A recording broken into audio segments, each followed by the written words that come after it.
What's up YouTube, this is Matt here, and today I'm going to be talking about 3 synchros that you should definitely be playing in the extra deck. A lot of people just go with XYZs nowadays. I mean, they're really good monsters and they're relatively easy to play, but I think synchros are still an important part of a game. Sorry, I had class early today. But yeah, I think these 3 synchro monsters are really good. And they don't particularly let you plus or do anything.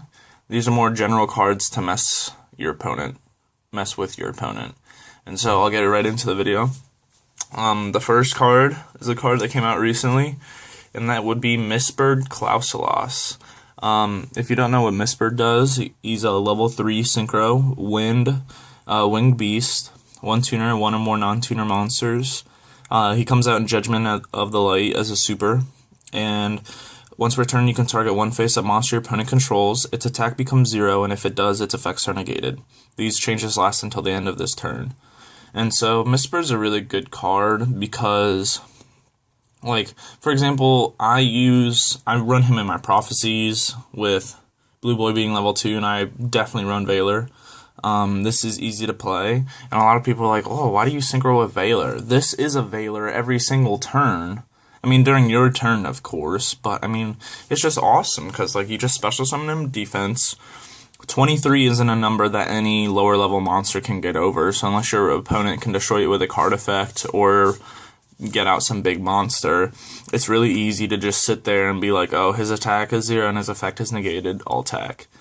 Next turn, oh, his attack is 0, his effect is negated. Like, Mistbird just gets rid of problem cards really easily, and you can make him in a lot of decks. So I think Mistbird is definitely something you should be playing, if you can. For the next card, I think this has been kind of a meta card for a long time, but it recently got reprinted, and I think it's especially good in this format, and that is Ally of Justice Catastor. Catastor is an awesome card because we don't have any meta dark decks. So, I mean, there's Dark Worlds still exists, but it's just really easy to get Catastor out, and he has such, like, an enormous field presence.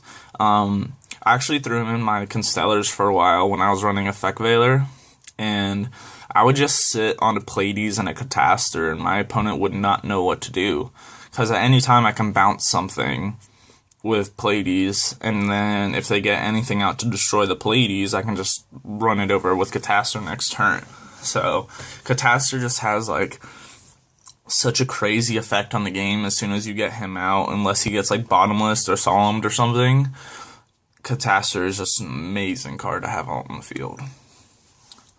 And so that brings us into the last monster I think you should be playing in your extra deck. And this one, oh, I got moved. This one's kind of, I feel like it's kind of an obvious choice as well as Catastor, but you'd be surprised, and that would be Crimson Blader. Crimson Blader is an awesome card because it's level 8, so it's not difficult to make, really. It's a warrior, 1 tuner, 1 or more non-tuners, comes out in Cosmo Blazer as a rare, so it's easy to get. It's got 2800 attack and 2600 defense, so it's got some attack power. And then if it destroys a monster by battle and sends it to the graveyard, your opponent cannot normal or special summon level 5 or higher monsters during the next turn. And so this effect is just so good right now because so many decks rely on special summoning big monsters. And, like, yeah, a lot of decks, like, this doesn't count for XYZs since XYZs have a rank, but this still messes up a lot of decks. This will mess up what's left of Dragon Rulers, Prophecies, any Horse Prince plays in Fire Fist, Mermails. I mean, Crimson Blader is just a really good card right now, and with 2800 attack, there's not too much that can just run it over off the bat. A lot of the time, your opponent will have to use Lance or something to weaken Crimson Blader just to run over it. So, all 3 of these cards can be massive game changers, and I would suggest running them in any extra deck that you can make them in. So yeah, that's the video. Like and comment the video, subscribe to the channel for more videos, and I'll be back soon. Thanks, guys.